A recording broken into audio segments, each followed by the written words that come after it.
All right, it's November 1st, 2024. We're going back to 2003. It's about March 1st. So I think I'm over my depression, thanks to my mom and dad.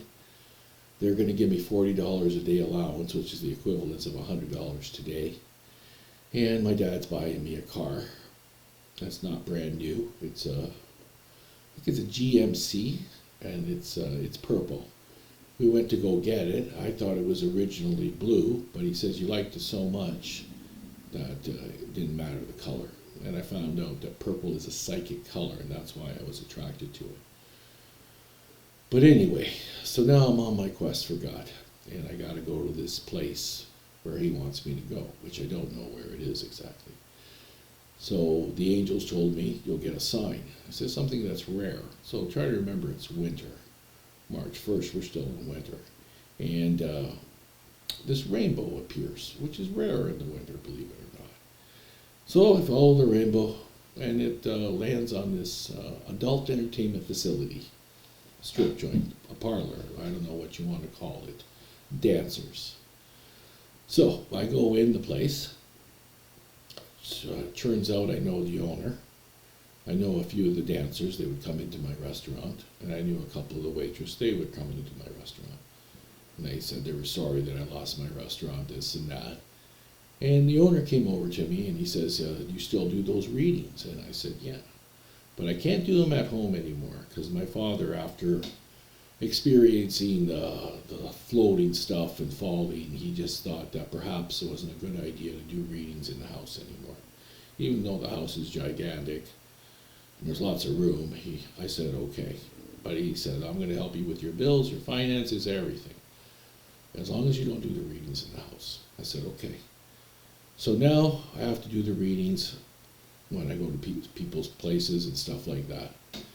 But I'm in this facility, and I do a reading on the owner. I did the whole thing, and I told him you're going to be expecting a child soon. And he says, well, my wife doesn't want to have any children. And I says, well, that's what I see. I hope I'm right. Not only that, you have a child right after that child, like 2 years later.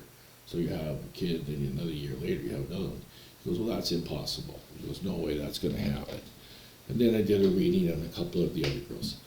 Now, the donation that I was getting for the readings was approximately $40. And at that time, the equivalent to $40 to now would be approximately $100. But anyway, I ordered a drink before all of this at the bar and sat down before anything happened. And my preference of drinks are usually Corona for beer. And then if I go to liquor, it's a vodka and orange juice. And then sometimes a glass of wine. One of those three I'll go to. But anyway, so the owner gave me $40 as well. And then I did one reading on a waitress, and she gave me $40. And then the dancer gave me $40. So that's $120 donation. And I've already spent $5, so I'm ahead already. But I know that you cannot do all the readings on the same person because it's going to be the same story. Like, it doesn't change in a week. And then I figured that God wants me in this place because this is where the rainbow landed. So I was trying to understand what exactly I'm supposed to do. And so I went back the next day for another drink and then did a reading on another waitress and another dancer. And they asked me, they says, well, what are you doing for a living now? I says, well, I'm not doing anything. I'm coming in here and, you guys asked for readings. I'm having a drink and enjoying the ambiance of the place. Now you gotta remember what God told me. He said that I would go to a place that's a little bit like hell. Now think about it. This place is dark, dungy, a lot of shady characters come in here, and it's explosive, like, you know what I mean? Like, there's fights, there's all kinds of danger and stuff like that, but this is where he wanted me. So, anyway, one of the waitresses says, do you do transportation? And I says, well, if you need a ride or something, a donation, I'll do transportation. So the waitress and one of the dancers were living together, and they donated me money to bring them to work and home. And so about a month of this goes by, And I told my mom and dad, and I said, I don't think I'm going to need the allowance anymore. You've already provided me with so much wealth. They're paying my bills from the restaurant that I lost as well. So it ends up that the two waitresses and the owner and then another two waitresses, so I'm driving 4 people back and forth for a small donation, which I'll tell you later what the donation was.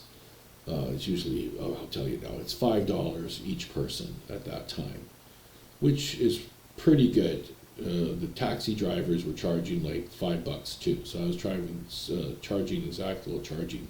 The donation was almost equivalent to what the cab drivers were making on the rides. So the owner talks to me after about a month and a half. He goes, "You wouldn't believe it, my wife's pregnant." And I says, "Yeah, I told you, she's gonna have a baby boy." And he noticed that business was a lot better with the people that I was driving. See, I have this idea, if you make people feel good about themselves and happy inside, that they'll portray that happiness to the customers. And more people will want to know where they get this happiness and this positive energy. And that'll work in, for the place that I was going to, the adult entertainment place. And the boss noticed this, and he says, "What about if you want to start maybe cooking on Friday and Saturday nights?" So a month and a half went by, approximately at this time. So the second month, on Friday and Saturdays, I was cooking in the restaurant from 6 till 11. Now this was good because I think God wanted me in this place to save more than just a couple dancers and a couple waitresses. Because I started to meet all the staff, all the bouncers, the DJ, all the customers, and everybody needed some type of help. And at this time, now we're in the summertime, and this is what I found was a little bit funny. Because it was about, let's say, the end of May, beginning of June. Mom and Dad wanted to know how it was going and what I was doing. And the most thing I was doing was driving these girls back and forth to work. And at this particular time, the dancers thought I was really good luck. So I had about maybe 20 dancers driving back and forth, and 2 of the waitresses, and 1 of the DJs. And so my dad wanted to come out and see how I was doing and how what I did for my living at this particular time. So he came on a ride with me, and he saw me picking up the girls and dropping off the girls and picking up the girls and dropping off the girls. He was in one of the rides that I do. And it was about maybe, I think, 8 to 10 people that I drove when my dad was with me. And he saw them all give me $5. And, when we were alone and we're on the way home, he goes, "I can't believe it." He says, "I have 4 daughters and your mother, and they all cost me money. I drive them, plus I give them money to what they gotta do. And you are picking up these girls, and they give you money, and they pay for everything." Because when we stop at Tim Hortons or McDonald's or whatever facility, the girls would always pay for me. And he thought that was amazing. He thought that was just great. And he says to me, he goes, "I'm going to buy you a van so you can fill it up with all the girls and you can make so much money. You know how much $50 is today?" And I said, "Yeah, I guess that is pretty good." And then my mom wanted to come for a ride. She wanted to see what I did too. And at that time, I think I only picked up 3 and 4, still made $35. But my mom changed it a little bit. Because you got to understand, these dancers are all really skinny. And that's the way they have to be to make money. But my mom thought that they were not eating. She thought that they were too skinny, they couldn't afford food. So when we stopped at McDonald's, my mom paid for everybody. And then she went a bit further and said, "I'm paying for all their rides because they can't afford food. How can they afford to get to work with the money they're making if they don't have any money, and it costs them money to get to work?" So that's what happened there. But when we got home, and my mom, the place is huge, she's upstairs or something, and I'm downstairs, and there's a big hallway and all. It's a huge place. And my dad says, "Come over here, I want to talk to you." I said, "Okay, Dad, what's up?" He said, "You know what? Don't take your mother with you no more." I said, "Why, Dad?" He said, "Do you know that I'm the one that paid for their McDonald's? I'm the one that paid for all their rides. No, not take her no more. And don't tell her I told you this." I said, "Okay, Dad." And yeah, I didn't take Mom no more. And then Dad didn't want to come no more. And sure enough, he bought me a van in September. This time it was almost brand new.